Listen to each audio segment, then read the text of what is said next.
This is the Antank S3 Max Switch 2 dock. It is a third-party dock for the Switch 2 with some additional utility over the official dock. And at only £23, it undercuts that official dock's price by nearly £70. That's a big saving.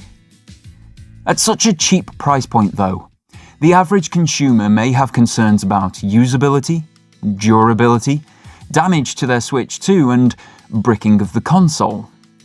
So, allow me to test this for you and advise if this £23 dock is safe and worth the money.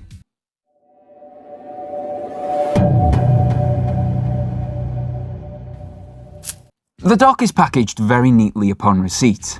A fairly sturdy cardboard box wrapped in cellophane. Mine came in a card envelope for delivery so it couldn't be forced through a letterbox, which I was grateful for. Unboxing is a slightly disappointing experience though. There are only two things in this box: the instruction manual and the dock itself. There are no power cables, no plugs, and no HDMIs. This lack of cables and power is baffling. How am I meant to use this dock without the cables and plugs that are required for its use? Now I know for a dock that is less than a third of the price of the official one, there will be compromises. I just don't expect those compromises to prevent the device's use because of a lack of included accessories. As far as I see it, there are 2 or 3 main reasons someone would buy this dock. One, as a replacement for a faulty, damaged or broken official dock. 2, as a permanent fixture attached to a second screen, so you don't need to keep moving the dock, power and HDMI between 2 TVs. And 3, as a second dock at the other parent's home. In those scenarios, the minimum requirement is the new dock, an appropriate cable for power, and an appropriate plug to supply that power. Realistically, a HDMI 2.1 cable should also be included to allow the console and dock to achieve their maximum performance. But none of that is included here. For me, as someone who had the idea of using this as a permanent secondary dock, this situation completely defeated the point of it, as I would need to swap power supplies and HDMIs between the two docks every time that I wanted to use the other one. At IKEA, for £10, you can get a 30-watt charger, 5 watts more than is required for the Switch 2, and a cable capable of carrying that power. Just make the dock £33, £10 more than its current asking price, and still £60 cheaper than the official dock, and include at minimum the power supply. This issue then goes away. But lack of required assets in the box aside, how well does it actually work? I plugged in using the official Switch 2 charger and the HDMI cable that I use with my Asus ROG Ally, then attached my Switch 2 to the dock. Immediately, and gratifyingly, the power indicator lit up on the Switch 2 screen, meaning that enough power was being delivered through the dock to at least charge it. So, in a moment of truth, I turned the Switch 2 on, and it worked. Exactly as a dock should, even turning the screen on and outputting 4K visuals at 60 frames per second while I was doing my part to get the shiny Qian Pao in Pokemon Violet. In use, the first impressions were the polar opposite of the unboxing. The dock was easy to set up, easy to attach the Switch to, and then just worked, without any fiddling or fault finding. But that's not the end of the story with this dock. It actually has a party trick. On the back of the dock, alongside the USB-C power input, HDMI video output, USB-A 3.0 and USB-A 2.0 sockets, more than is on the official dock by the way, you will see a round button.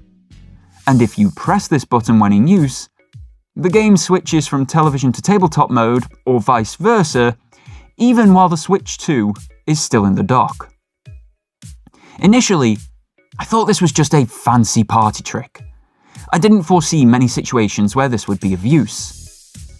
But I've been having work done to my house recently, and as many people will know, having workmen and women in your home limits how much of it you can actually use. I've actually therefore found this tabletop mode in the dock quite useful. Now, I know that I can achieve essentially the same thing with just the Switch 2.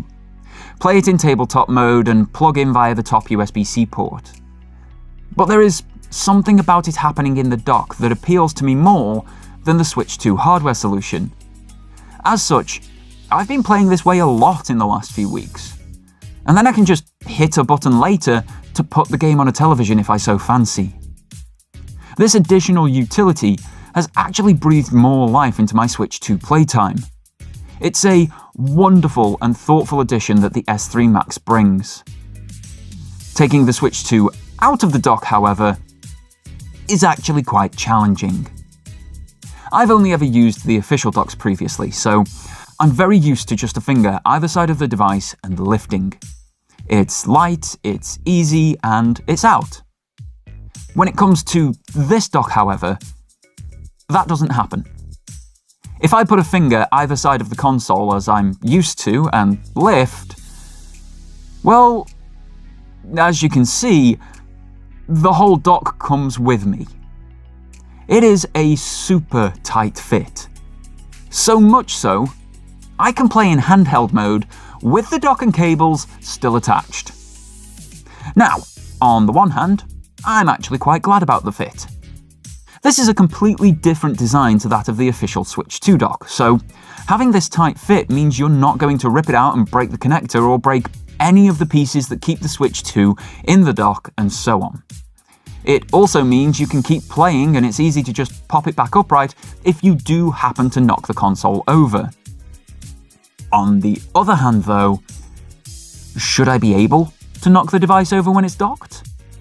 Isn't the dock meant to be secure? It does also semi-defeat the object of having this hybrid device. Due to that tight fit, you need to force it out of the dock when you want to revert to handheld mode. Every time that I have tried to take the Switch 2 out of this dock, I've had to put the dock on the table, one hand on the dock, one hand in the middle of the Switch 2, and put force through both hands to pull them apart. It isn't an easy separation.